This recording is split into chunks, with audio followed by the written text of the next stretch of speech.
Hey, this is Stu Schaefer, and I'm about to explain how women over 40 should actually eat and exercise for optimum health, maximum fat loss, and tons of energy. Look, things change when you hit 40. In perimenopause, menopause, and postmenopause, you have to do things differently. And I'm actually going to go through exactly what to do. This is going to be the best lesson you get all year. Okay, you need to watch it all the way through, watch it multiple times, because I'm going to go through everything. Now, everything I'm about to tell you, I have tested and proven over the last 25 years with real women in the field. So what I'm about to explain to you works. It works every time. It works very well. All of my clients have been able to lose weight faster and easier than ever before and keep it off because there's no restriction, there's no extreme exercise, they're not counting calories, none of that. It's very simple, very easy, and totally effective. Well, let's jump right in. So number one is let's look at some of the popular diets that a lot of women are doing and why these actually aren't so good. So we've got fasting, we've got low carb, we've got calorie counting, we've got macros, things like that. And then I'm going to explain a better way of doing it. Now, there's a lot of side effects, see, and there's a lot of studies or science. The problem with the studies is, number one, they don't normally look at women over 40. Number two, the study is such a short time period, a couple weeks maybe, so they can't actually study the long-term implications. Number three, there's a very tiny sample size, so the data isn't actually going to be even that accurate. And a lot of times the study is done to prove some sort of an assumption about, oh, this is good, so that it's skewed, it's biased. All right, now, here's what I want you to do. You need to go on Amazon. I'm going to link to this in the description. You need to get the physiology coloring book, okay? I'm not kidding. Why would you get this? Well, it breaks down all of the complex processes that occur in the body, okay? It's great.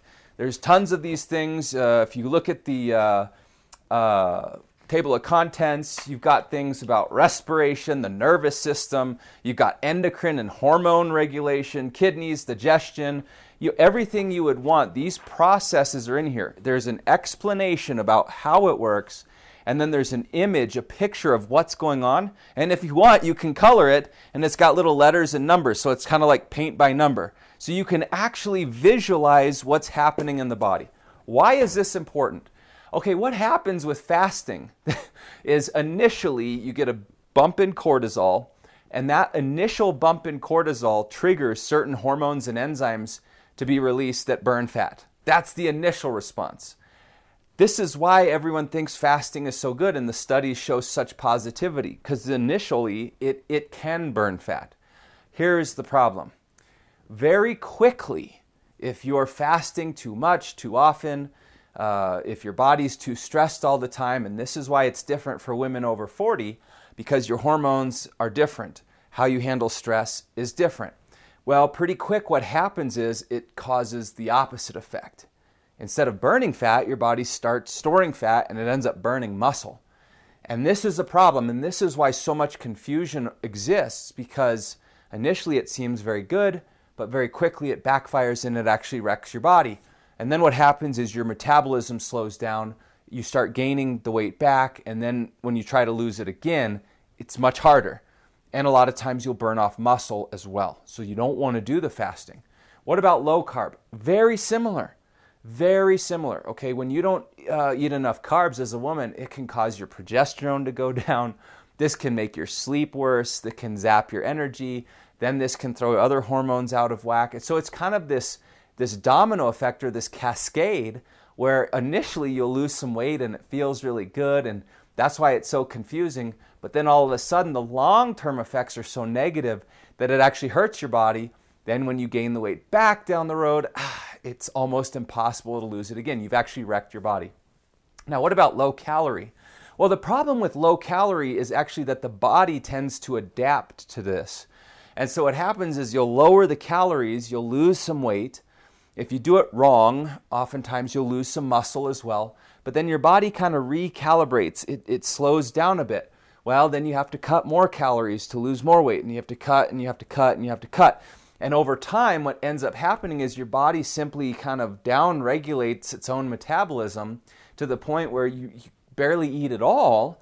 And just to maintain the weight, and then if you splurge or you cheat or anything like that, you gain the weight back. So then obviously if you're not eating very much, you'll get hungry, you'll have cravings, your energy will go down, and this is a real big problem. It's worse for women than men because you don't have the testosterone and you don't have as much muscle as men do.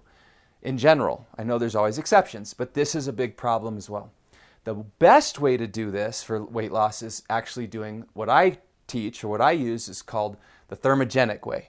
And so what happens is you actually eat more, but you eat the right food at the right time in the right combination. Now, when you do this, you can actually get the specific chemical reactions, hormones, and enzymes to be produced that will force your body to burn fat, even though you're not restricting calories or foods.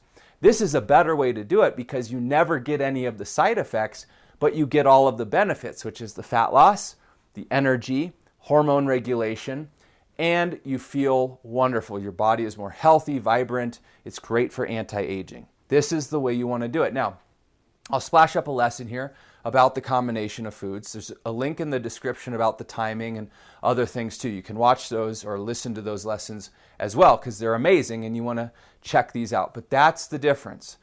The problem is so many influencers are doing some of these things that look trendy, but they don't actually show you all of the sides. So you got to be informed, and this is what happens. Okay, let's look at the second thing you can do. How should you exercise? Well, you got high intensity interval training, you got weight training or resistance training, you got steady state cardio. Should you do cardio? Should you do weights? How does all this work? Really quick, I'm going to link to another lesson that actually breaks down the best type of exercise depending on your body fat level. This is a very important lesson. You have to watch that because it does differentiate. However, I'm going to give you a general guideline, but if you're higher body fat, it would be different. If you're lower body fat, it would be different. But in general, you do want a blend of weight training and cardio. Well, which is better for fat loss? That all depends. The reason that weight training can be good for fat loss is numerous. Number one, when you do the actual weight training workout, that helps you burn fat. Number two, adding muscle increases your insulin sensitivity. This means your body is more sensitive to insulin, which makes it more prone to be able to burn fat.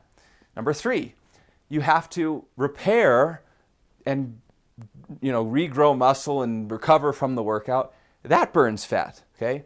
Number four, your body will release certain hormones when you do the weight training, like human growth hormone, that helps you burn fat and also is great for anti-aging. So that means you should just do the weights, right? Well, not necessarily, because cardio is also important to tap into certain fat-burning properties in your body, to get your body to release specific enzymes that will cause it to burn fat more easily. And so cardio is really good too. You need both. Now, the higher the body fat you are, probably the more cardio you need and the less weight training. So the more overweight you are, you should focus on cardio. If you're not overweight at all, or you just are very close to your goal, you probably could focus more on the weight training. So if you do the cardio, well, what type should you do? Should you do the HIIT? Should you do the steady state? Should you do an hour? I mean, what should you do? In my experience, my clients who get fantastic results, I mean, they're losing 20 to 30 pounds in 12 weeks. They're getting very lean, very defined, building muscle, and feeling amazing. They only do 30 minutes, and it's very gentle, like walking. Okay, so they're not doing HIIT, they're not doing steady state, they're not putting a weighted vest on going out there walking.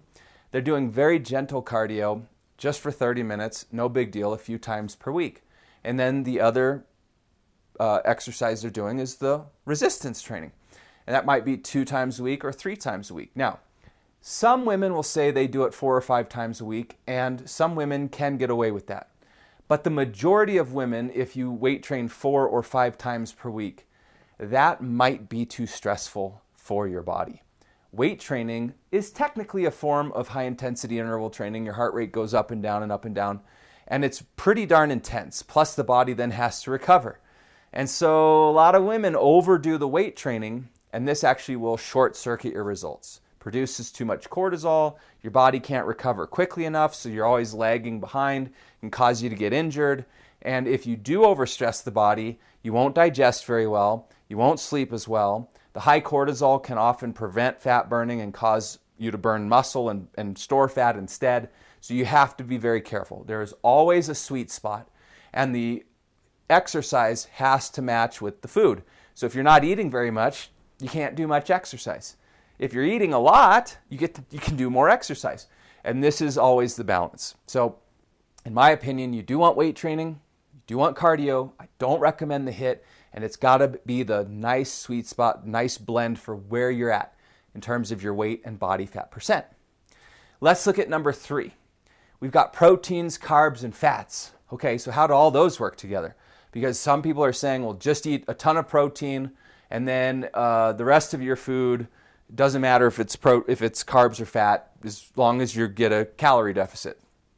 That doesn't make any sense. Don't listen to that. Some people are saying, well, no, don't do the carbs. Do protein, do fat, and eat vegetables, which are fiber, not really a carb. So you're going to essentially not eat any carbs. That's not good either. Okay, obviously there's been times in the 90s where it was protein, a little bit of protein, but mostly carbs and very low fat, okay? Then there's a new food pyramid that says you should eat all these whole foods, and there's tons of fats and proteins and all this. So what the heck do you do? Okay, well, protein is in fact the most important, but it's not the end-all be-all. You need enough protein. The reason you need enough protein is because if you're trying to lose weight and you don't get enough protein, you are going to lose muscle. And if you lose muscle, your metabolism will slow down. You are essentially wrecking your body. You're eating your own body away. So you have to have enough protein to prevent that. Protein helps you stay full. Protein helps give you energy. Protein helps you rebuild the muscle, helps your joints, okay? Helps hair, skin, and nails. It's a vital component. So how much do you need? Well, that depends on the person. And it depends on your lifestyle, your age. It depends on how much you weigh, how much muscle you have. It depends on your digestion. There's a lot of factors that go into how much protein you should have. In general, if you want a very ballpark number, I would suggest that most women get 100 grams of protein per day or more. Now, 100 to me is actually low. Most of my clients do get more. There's always exceptions, but I wouldn't go below that. Some people say, well, geez, that's really hard to get that much protein. Well, yeah, it might be. If you're eating the wrong types, if you're eating too many of the other types of foods, if you're loading a plate full of vegetables because you read somewhere that you should eat that and then the calories are low but you're stuffed, you're not doing yourself any favors. You're actually under eating at that point. So that's not good either. Okay, where do carbs fit in? This is a good question. When you're busy, when you're exercising, when you're trying to lose weight and have energy and optimize your hormones and your health, carbs are absolutely necessary. They're vital, in fact. The key is you need to eat the right types of carbs. You don't want to eat, donuts or croissants or bagels or things like that. You need to eat the right types. And you need to eat carbs at certain times of the day, but not others. That's the whole reason I did a video all about timing your foods, which you can watch. There's a link in the description. And you also need to combine those carbs with the right types of foods so that you can create the right chemical reaction. Okay? If you don't combine them correctly, you're likely to store fat. If you do combine them correctly, certain hormones and enzymes will get released that actually drive those foods into your muscles, not your fat cells. And that's what you want. That's exactly what you want. That'll speed up your metabolism. That'll give you lots of energy. It'll help tone your muscles. This is a big difference. So where do fats fit in? Well, most people are eating way too many fats because it's trendy, and they're certainly not getting the right types of fats. I don't recommend getting your fats from oils because they're so dense, but they don't really offer a ton of nutrient density, and they don't really fill you up that much. You always want to shoot for food sources, but most of the fats out there you don't need. All right, the ones you really need are the omega-3s, which would come from walnuts, salmon, sardines, things like that, which most people, that's not where they're getting their fats from. They're getting them from seeds, they're getting them from oils, they're getting them from meats or dairy or things like that. Those aren't the best fats for you. In fact, they can cause insulin resistance, and they can cause heart issues if you overconsume them. And so what happens is if you eat too many of those types of fats, they're more easily stored as fat. So that makes losing fat way harder. So this is why I always talk about you need to eat the right food at the right time in the right combination. Macros, it doesn't tell you enough. It tells you, oh, I have this percent and this percent, but it doesn't talk about the combination, the timing, or anything like that. And that's why you need to get a little bit more specific. So you need to eat enough protein. Don't drop below that. You do need to get carbs. You do need some fats, but there's an overemphasis on fat right now. You need to get the right carbs, right time of day, right combination, okay? All right, let's look at the next thing. Well, how many meals a day should you have? Should you have 1, 3, the typical 3, 4, 5, 6? What should you have? Well, the way that I do it to really hit the thermogenic state is the sweet spot tends to be about 4 for most women. Now, why would you do 4? Why not 1? 1 meal a day. I heard this is good. Or 3 meals a day. I heard that's good. Why? I heard 4 is worse. In my experience, and keep in mind, 25 years, thousands and thousands of women, 4 seems to be optimal. Now, why would that work? Why would that be better? Isn't it worse for your blood sugar and insulin? Isn't it bad for your digestion? No. In fact, I have a client right now who just signed up. Very difficult to lose weight. And she said, Stu, I don't know. I've heard everywhere that just less meals per day is better, but I'll trust you. Okay, she lost 2 pounds in the first week. She's going to lose weight, no problem. She's doing very well. Why does this work? Well, because you have something called a nutrition threshold. Well, we have thresholds for everything. You have a stress threshold, a sleep threshold, a hot, cold temperature threshold. We have thresholds, right? Well, you have a food threshold, like vitamin C. Okay, if you take too much vitamin C at once and you go above that threshold, your body doesn't use it, pees it out.